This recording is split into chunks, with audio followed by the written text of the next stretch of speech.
How's it going, YouTube?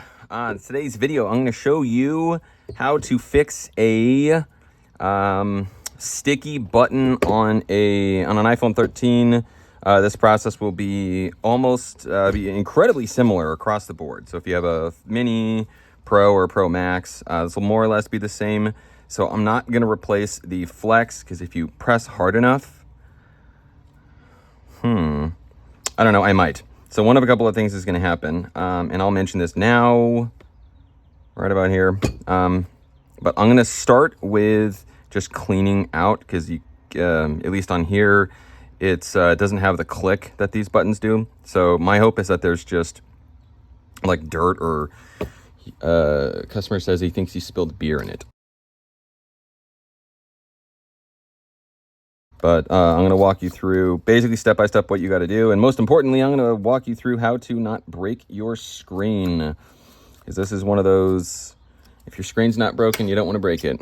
I use an iFixit Jimmy. I specifically file down a portion of it to make it easier to slot in. And then once we're here, you can put this on a heat pad. I have one right here. I don't use it. As you can see, it just has a lot of random stuff on it. Or you can use a heat gun. I just use isopropyl alcohol.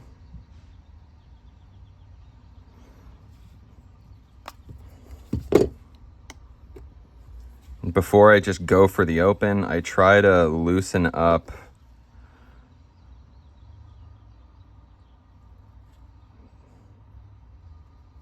sort of go, one side, then the other.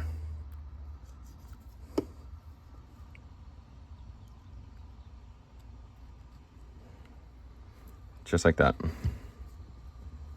Then, once I'm here, I can come in with my other opener.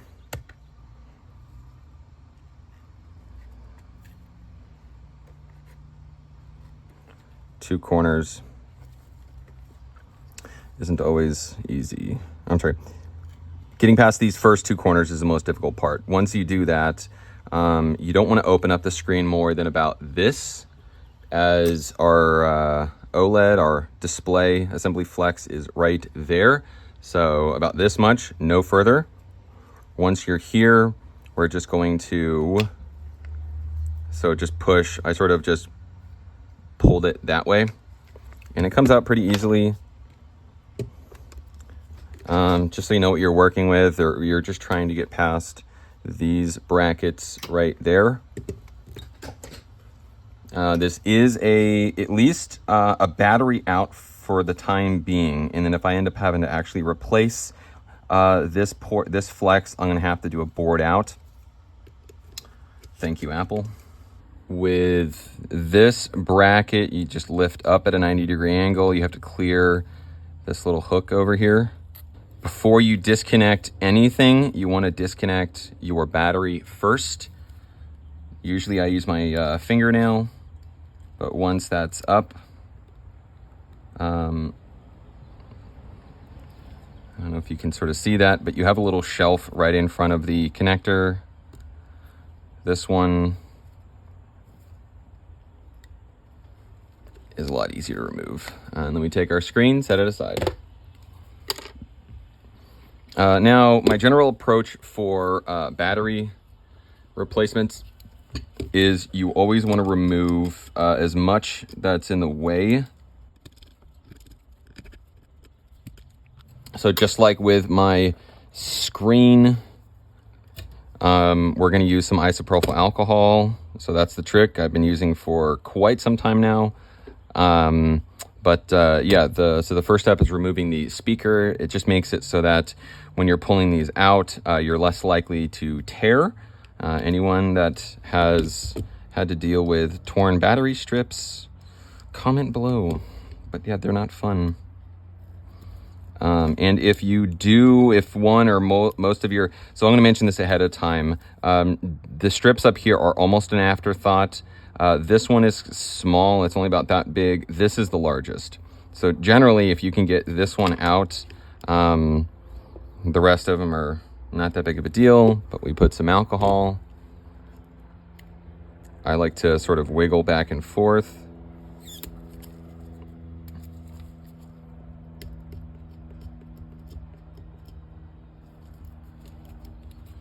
And then this one, I like to pull at sort of an angle. And I now see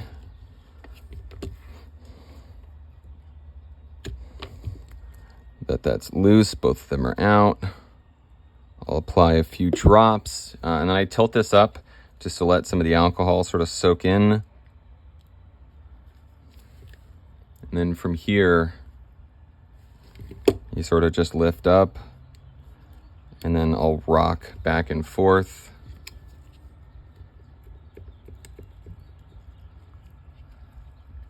And then we're done. And then we're gonna have to remove our 5G antenna, or at least peel it back part of the way.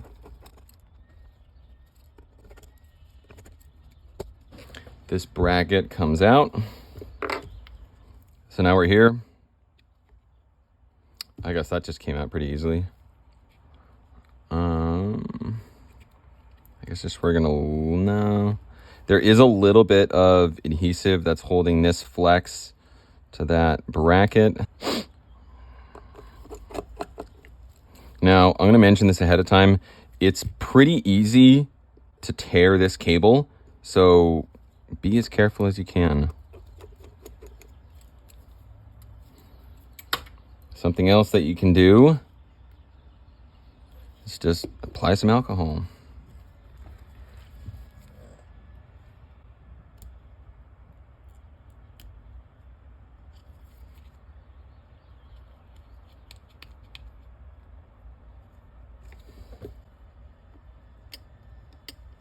Oh, okay. This is a screw as well.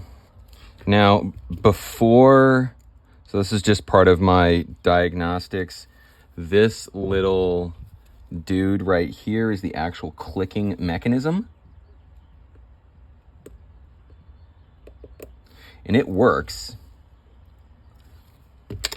which is good.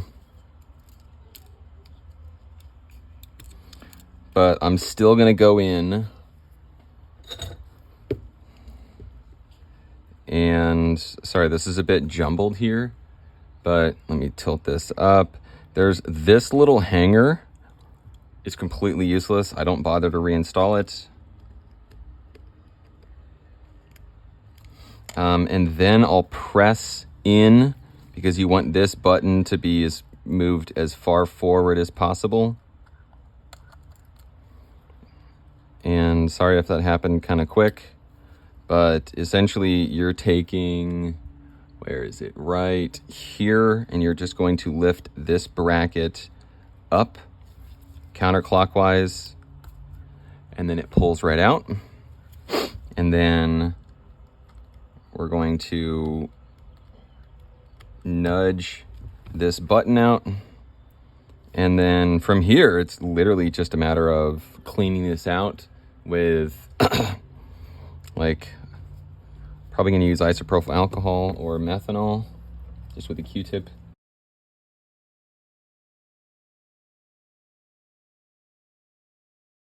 So, first of all, if you've got this far and you think, hell no, I do mail-ins. Second, I also buy iPhones. Working, broken, whatever. Even if it looks like this, I'm still interested. Link in the description. Let's make a deal. So it definitely fits in a little better. So my hope is that that's all that's necessary. So we're gonna nudge this bracket out of the way.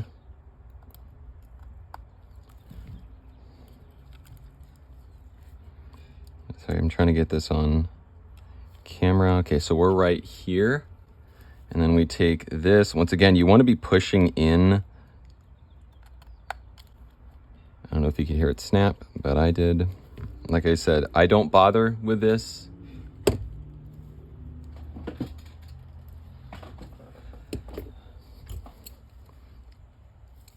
we're going to come back, which is awesome because it is a pain in the ass to have to go in and take out all of these components and the board and all these other flexes.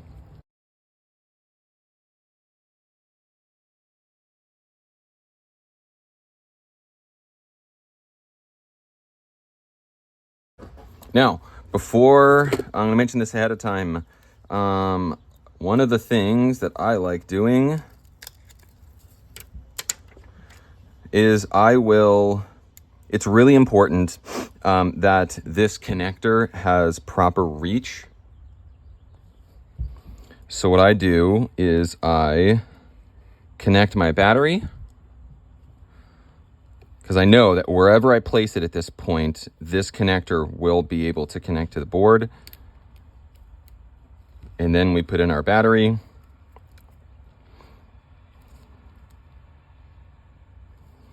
And then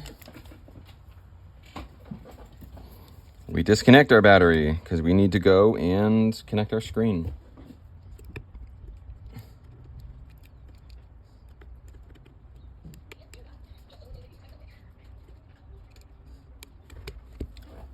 Now, here's the moment of truth. Success. Now, it's not a bad idea to test your loudspeaker because we removed that. And then also just to test the general functionality of the screen. If one of those things doesn't work, usually you can go and, disconnect something or reconnect it. But I'm just going to proceed with putting the rest of this stuff in.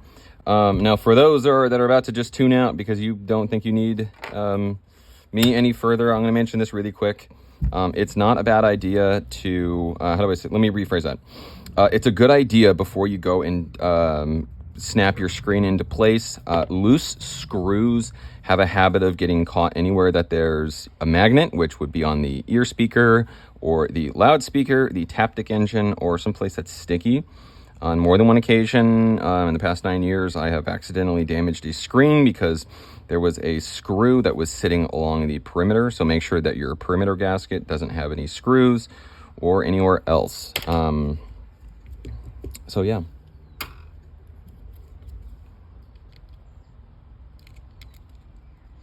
Now I'm also going to mention this. This bracket goes in between. So it goes underneath this flex right here. The tri-wing screw is at the bottom, and then the rest of these screws are Phillips.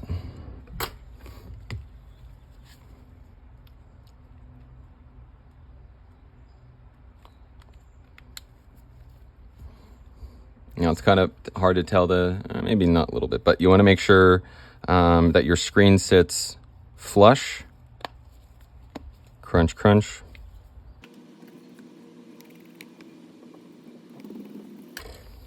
Now, I'm going to the viewer that sent this in, I'm going to hook you up with a screen protector. Thank you for being a subscriber. Thank you for mailing this in. Peace.